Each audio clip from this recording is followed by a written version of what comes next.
Losing money in your business can be incredibly disheartening, but it doesn't have to be the end of the world. In this video, we'll give you some tips on how to manage business loss so that you can move forward and continue growing your company. First, take a deep breath and try to assess the situation objectively. It's easy to panic when something goes wrong, but it's important to stay calm and think through things. Once you have a clear idea of what has happened, you can start to develop a plan for how to deal with it. If possible, talk to your team and get their input on the situation. They may have valuable insights that you hadn't considered. Once you have all the information you need, you can start making decisions about how to move forward.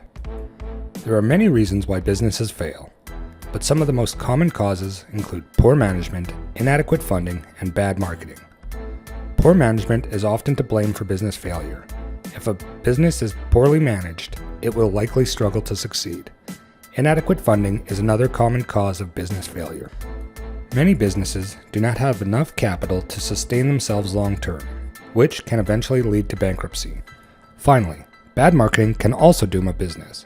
If the company does not effectively market its products or services, it will have difficulty generating sales and generating profit. Another important step in managing business loss is to cut costs where you can. This may mean reducing staff hours, outsourcing certain tasks, or eliminating spending on non-essential items.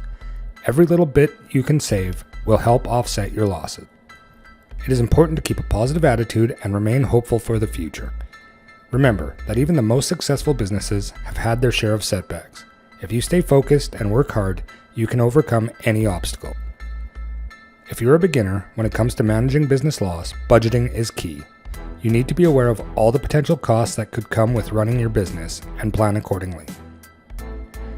Make sure to set aside money each month to cover any unexpected losses, and always keep an eye on your spending. There is no shame in admitting that you need help to manage your business loss. While it is possible to do it on your own, there are times when seeking professional help is the best option. Let me share with you some signs that you should look for help from a professional. You are feeling overwhelmed and don't know where to start. You have tried to manage on your own, but keep making mistakes. You are not seeing any improvement in your situation. Your business loss is starting to affect other areas of your life. If you can identify with any of these signs, then it's time to seek help from a professional.